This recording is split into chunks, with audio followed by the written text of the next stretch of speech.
Will there be any jobs left by the time our students graduate? If you take a look at the media, the answer might just be sorry. But we don't have to leave our students' lives and their employability in the hands of the media or the economy. That literally, the same way that students can learn how to become engineers, we can teach them also how to be employed. Yes, there's a way in which to help every student learn how to be exactly what that next company is looking for.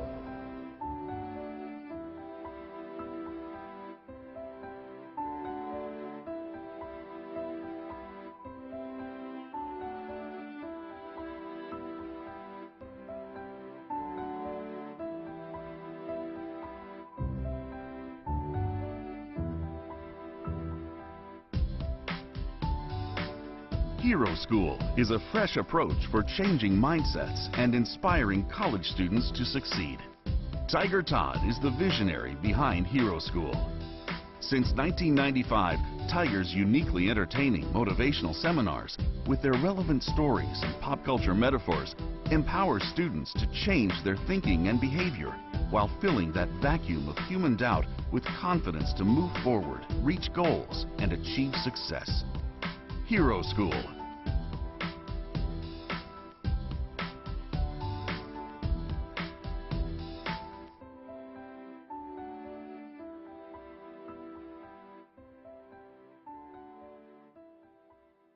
This is a class that I taught about starting in 1995. We call it Hero School. We call it Hero School 101. Anyone tell me what hero is if I just use the word hero?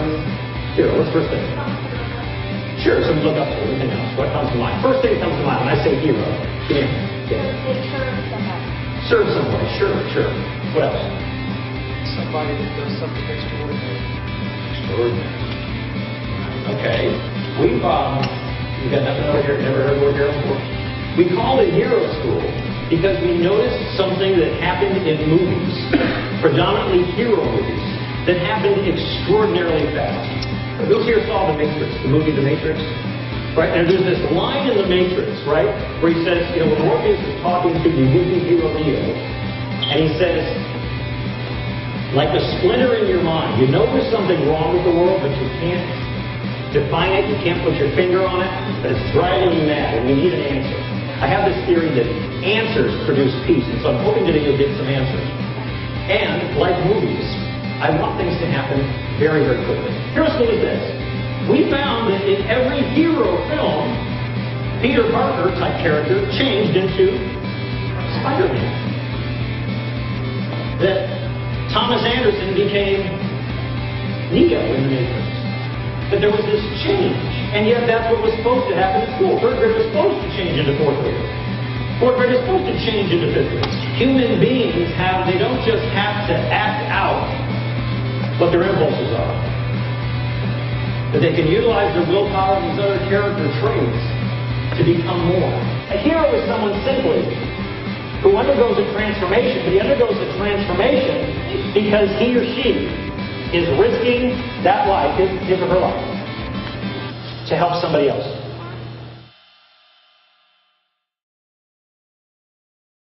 Shout it out loud. The character must change. But if your character changed, if you learned something today, you're not the same person you were yesterday. So you can't keep judging yourself as if you are, because you're not. He's human. This teacher teaches him fourth grade. He does the homework and he gets too good for fourth grade. What will he become? So then you get a whole different teacher, don't you?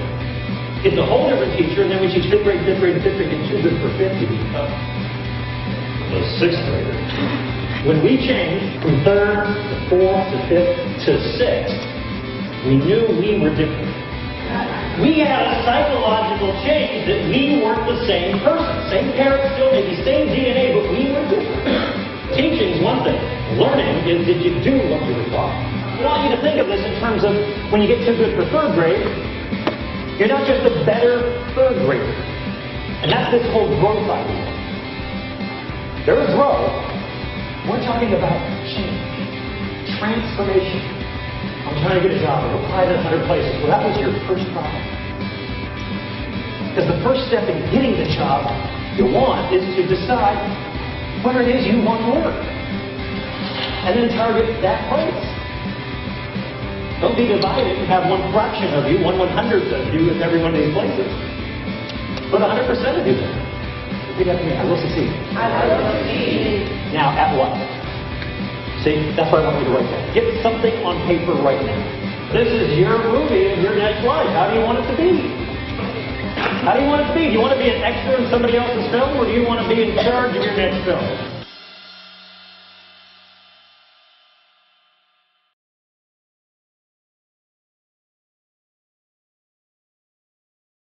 One of the best things about getting a job the Paula Lawrence way, or moving up in a career, she starts with the idea that when you get an interview, how many guys in here currently looking for work? Would like to have a new job, better job, you're applying for a scholarship, you'd like to achieve something like that. If you get an interview, she begins, much like our philosophy, in that if you have an interview, you have the job.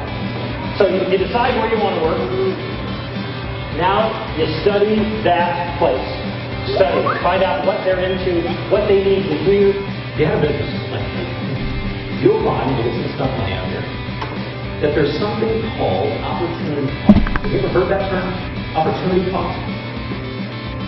Okay. Well, first let's back up and talk about money and what money is. Money. What is money? First thing comes to mind, just like when I said hero. Currency. It's cotton in this country, is dinner. Let me back up. I'm sorry, I gotta back up. Who wants more money than they currently have? Okay, so you want money and you don't have a clue what it is. Nice work. All right, now we got that out of the way. Good. All right, so thank you for coming. All right. As much as some people resent money, we forget that you are working this job and exchanging a day of your life doing something you don't necessarily like to do. And in return, they give you this. Her money represents what she exchanged her life for. So if I help you guys get better jobs, new jobs, improved jobs, it's after you work, we can look at your money and say, what is my money? Your life. Hand it back to you in a greater form than you laid it down, than you exchanged it. Then comes the question, what are you doing with your life? So if money is your life, think about all the things that can happen. Now you can take some of your life and you can spend it on education, right? And now you can put this into a class that if you attend it, you can become something you're not today, right? Opportunity cost is when you believe that what you're giving your money for has greater value than the money.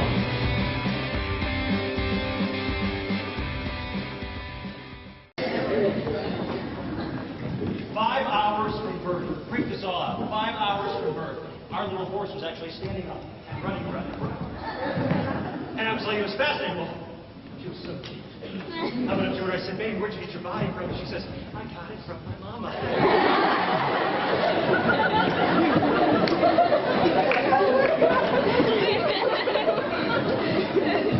Yeah. Maybe looking good from her bedroom above. But that's what it is. Rabbits know how to be rabbits. This little horse was running at 5 hours old. And it takes human children like a year to be able to walk. We suck! I know some people say 8 months, right? I resent that because it took me like 13, 14 months to walk. I was a fat baby.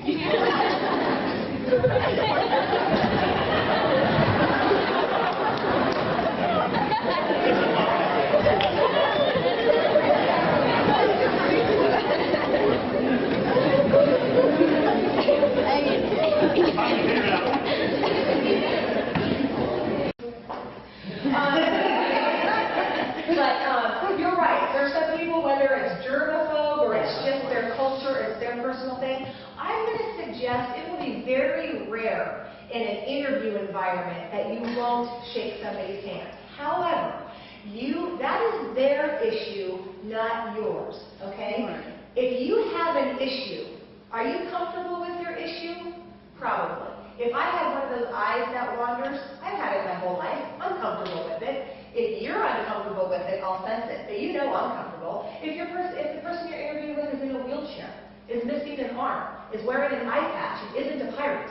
All of those things could be like, oh, wow, I'm a little perplexed, I'm a little surprised. But I'm comfortable with it. So Kim, what you would do is if we're going to have an interview here, and you walk up and you don't shake my hand, and I come up and say, oh, hi, Todd, it's nice to meet you, and you don't stick your hand out, I just simply put my hand down. I don't make a big deal about it. I'm not going to say, oh, germaphobe, what up, you know? Okay, I'm just simply going to, the moment I recognize I'm not being met halfway, I simply adjust. It happens all the time. It happens all the time. I'm a hugger. I'll go in for that, oh, it's spicy, it's not hugging me today. Whatever the rule might be, but you just adjust seamlessly. Will you be good at that if you don't practice it? You won't. You know what you're doing? You're going to leave that person hanging. Hey, it's nice to meet you. I'm shaking. And I'm standing now. I'm feeling like an idiot. Now it's time for me to go sit down. I'm entering my interview feeling like an idiot. Did I offend them? It was the handshake. Oh my gosh, I ruined the whole thing. So just practice it. Another thing to practice is if you don't get somebody's name right. My gosh, what if you're introduced to somebody that's got a crazy name like Tiger? You're like, dude, is that really his name? Did he just say Tiger? He's a grown man. Oh yeah, laugh it up. I have 3 words for you. 3 more days. I was walking through the Rio. I was bringing some guests. I was on a speaking seminar, and other guests from Texas, but it happened here in Las Vegas. And we brought him into the Rio to take him to the buffet. And we were walking through. I hadn't been to the Rio in a while. And we were walking through, and of course, the carpet. And I'm watching these 2 people from Texas who had speaking careers long before I did. And they're walking through this thing, and they are distracted by the carpet. I've never seen anything like that, Texas. I'm not saying, now we're going to do this, we're doing this, and there's 25 people on there. And I went back and got them, right? And went back, come on. Right? These were my mentors. Now I'm really, I'm concerned, right? So come on, and we're walking again. I'm 25 feet ahead of them again because now they're distracted by the girl on the table, right? The girl is doing this and this, right? In the thong, right? Yeah. And they're like mesmerized. And so I had this moment, I had this epiphany. I said, what if the Apostle Paul beamed down right now? It was like 2009, Las Vegas, Nevada. It'd be a total loss. He's not equipped to handle that. Right? Most people from Des Moines, Iowa aren't equipped to handle that. Right? Right? Okay? So don't be thinking these other people are greater. They were perfect in their age. They changed their characters and became exactly who could overcome their time. And so, you wouldn't be in this age if you weren't a match for it. But everyone has to go through the character change. Elementary school, right? We give you a 3rd grade teacher. We take 3rd grade, so you get too good for 3rd and change into 4th grade. The goal has always been character change because that's our mission in life. Our core human mission is to change. To keep going through these series of changes until we can become all that we're called to be. You just got to go take a step and find out what that is. And they say, well, I can't work. Why can't you work? Oh, because I have this injury. Well, how long is that going to take? Because if it's over a year, you're defying physics. Right? Because from quantum mechanics, I know I was a physicist before I was anything else, but shoot, 98% of all the atoms in your body are brand new every single year. 98% new liver, 8 months. I've had sclerosis 5 years. Well, then you must just keep giving your body's molecules the same picture year after year. Change the channel. Stop seeing yourself as sick and broke ass and start seeing yourself as a personal trainer. Start seeing yourself even in the midst of Auschwitz or Krakow. See yourself as someone on the other side of that teaching other people how you did it. In the movies, and mostly in hero films, and I just left a couple out today, because again, I don't want to deal with too many movies, but that literally, if we take something like Harry Potter, or we could take Batman, they're all stories of a character who had to change. In order to defeat the bad guy, in order to save his company, Bruce Wayne had to change his character. And we see this a lot, and so we see that Bruce Wayne was still Bruce Wayne, But Batman, his other character, was a synthesis of all that Bruce Wayne was and what more he challenged himself to be. So when I say character needed change, I don't want you to get rid of who you are. I need you to couple that to something that fits or is really powerful in today's world. Okay?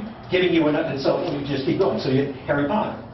And he starts off the film as an orphan foster kid living under the stairs, abused by his aunt and uncle. But again, he becomes the hero and the wizard. He changes because a series of teachers at a school showed him how to become all that he could be. Without those teachers, he's just a kid with some accidental powers that, you know, and this is what happens in the real world, right? We have some accidental moments of greatness, but we can't control it, right? If we could just control it, right? Do you remember watching Back to the Future? Remember those Back to the Future TV shows? Do you remember the one, I don't know, it was number 2 when Doc comes back in the DeLorean from the future, and then so Marty McFly goes to the future, and there's this whole skateboard or hoverboard thing, but he finds that sports betting book of all the sports scores for 50 years. And so that changes the past because someone else gets it and bets on sports because they know the answer. And just imagine knowing the next 5 years outcomes of the NCAA championships and Super Bowl coming up, right? I'd be betting a lot. What's that? I would be betting a lot. Yeah, and how much money do you have right now? Okay, so you're not betting a lot right now, okay? Right? So this is what but the point is you got to first declare the goal, and then doesn't it tell you then I'm going to need to have this? And most people never get out of their cycle or their rut because they don't first set a big goal. And I'm telling you that if you can figure out how to draw the powers to create this new character of how you're going to be in 2011 and 2012 and 2020, you're going to start having some motivation and some reasons to figure out how to stay at a job long enough to get some influence, to learn their network, all those things, to finally have some capital, because you will actually have some control over the future. You actually will have some control over the future. I know that sounds like a very religious idea, doesn't it? Right? It's a religious idea. It came from the New Testament. It came from John chapter 16. And when He, the Spirit of truth, is come, He'll show you all things, but He'll also show you things to come. Okay. Well, all I brought were movies, but anyway, the point is, in these movies, they're all written by a screenwriter, maybe an author. That was J.K. Rowling penned this series from Harry Potter. But they're adapted for a movie with one principle that it's the key to the movie, and that is the character must change. Because unless young orphan Harry Potter changes into Harry Potter the Wizard hero, we don't have a movie. It's just another abuse story. Okay, so until there's a change, there's no story. And I know some people say, well, I want to write a book after all I've been through. Why? So I can cry? Right? So I commit suicide? Right? People want to be empowered on how you went through the crap, but you went through. You went through the valley of the shadow of death. You didn't hang out there and build a campsite. Right? And I don't know if you've looked around for those who aren't from Vegas, but I'm from Vegas. And I was raised a mile down the street over here. And across the street, this campus called Catholic Charities used to be a place called Vegas Village. There's a big department store where I got bell-bottom Levi's in the 70s. Wow. Well, and there's something about this, because now when I look around, because I've had classes at Catholic Charities for 8 straight years, and every year when I drove from the Southwest, my home, about 45 minutes, and then I got to Las Vegas Boulevard, I realized I was going down into the shadow of death. Did you notice that cemeteries flank us on all sides? And it is my goal, ladies, that you go through the valley. And you don't seek comfort here. It's going to be short-term comfort, but if you're not working your ass off to change into a character that can elevate out of here, you don't have a story. You don't have a story that can change you. You don't have a story that can change anybody else. So they write these stories of change because that's what we really want to see. That's what we really want to see.